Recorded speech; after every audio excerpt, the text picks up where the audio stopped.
చేస్తూ ఉన్నాం. వీటిలో ప్రధానంగా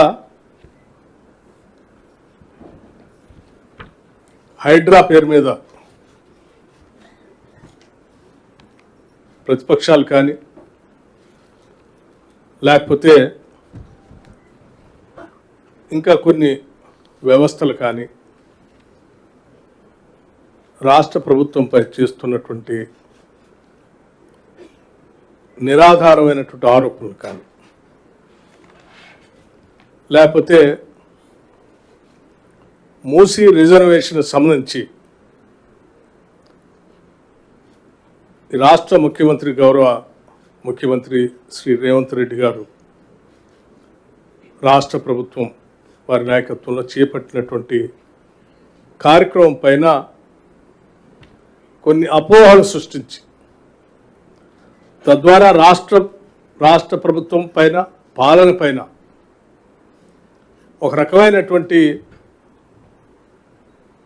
తప్పుడు ఆరోపణలతో ప్రజల్ని తప్పుదోవ పట్టించే కార్యక్రమానికి కొద్దిమంది ప్రయత్నం చేస్తూ ఉన్నారు. వాటికి సంబంధించిన సమాచారం మేము మొదటి నుంచి చెప్పుకుంటూ వస్తూ ఉన్నాం. It is a transparent government, people's government. మా ఆలోచన, ఈ ప్రభుత్వం యొక్క నిబద్ధత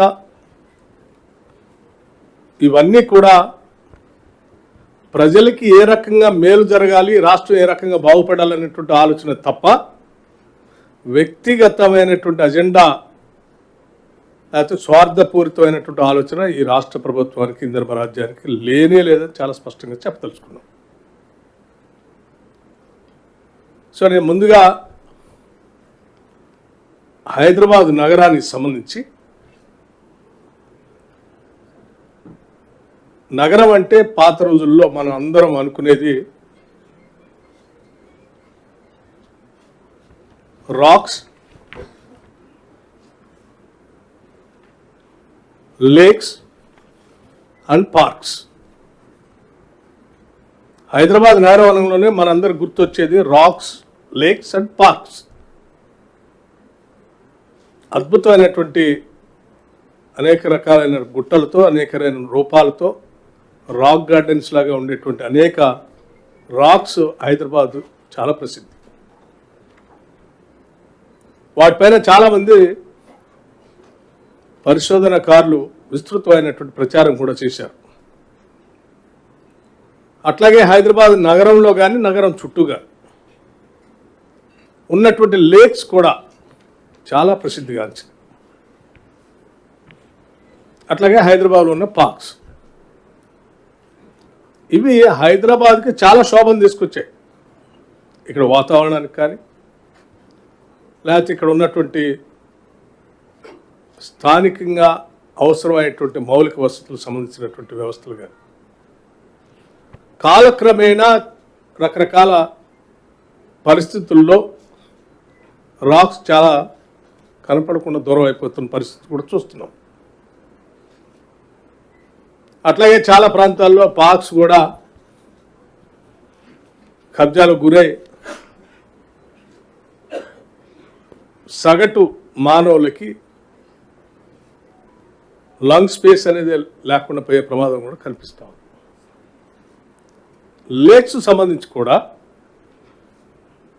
ఇక్కడ ఉన్నటువంటి వర్షంలో వచ్చేటువంటి నీళ్లు కానీ లేకపోతే ఇతరత్ర వచ్చేటువంటి వరద కానీ వాటన్నిటిని కూడా క్యాటర్ చేయడానికి సరిపోయే విధంగా ఆనాటి పాలకులు ఇక్కడ తీసుకున్నటువంటి లేక్స్ కాలక్రమేణా మాయమవుతూ నగరానికి పెద్ద పెను ప్రమాదంగా మారినటువంటి పరిస్థితులు మనం ఈ మధ్యకాలంలో చూస్తూ ఉన్నాం. ప్రపంచవ్యాప్తంగా జరుగుతున్నటువంటి క్లౌడ్ బస్టింగ్ కానీ లేకపోతే ఎకలాజికల్ ఇంబాలెన్స్ కానీ లేకపోతే సడన్గా వచ్చేటువంటి వరదలతో నగరాలు మునిగిపోయేటువంటి పరిస్థితి కానీ ఇవన్నీ చూస్తూ ఉన్నాం.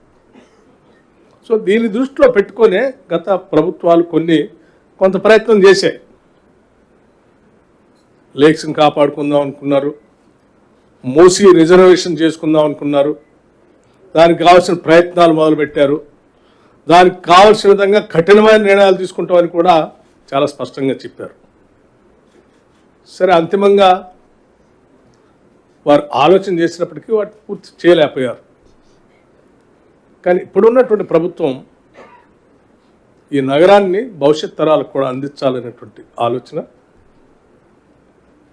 ఈ నగరం చుట్టూ ఉన్నటువంటి పరిసర ప్రాంతాలతో పాటు నగరం నడిబొడ్డులో ప్రవహిస్తున్నటువంటి మూసీ రివర్ని కూడా రిజర్వేట్ చేసి ప్రపంచవ్యాప్తంగా మారుతున్నటువంటి పరిస్థితులు, దేశంలో మారుతున్నటువంటి పరిస్థితులు, అసలు హైదరాబాద్ నగరానికి ఒక మణిహారంగా ఉండేటువంటి మూసీ నదిని మనం ఏ రకంగా రిజర్వేషన్ చేసుకొని భవిష్యత్తుకి ఇస్తే బాగుంటుంది అనేటువంటి ఆలోచన. ఇందులో ఎవరికి వ్యక్తిగతమైన ఎజెండా లేదు. అంతిమంగా సమాజానికి అందించాలనేటువంటి ఆలోచన తప్ప ఏం లేదు. అందుకోసమే సరే ఈ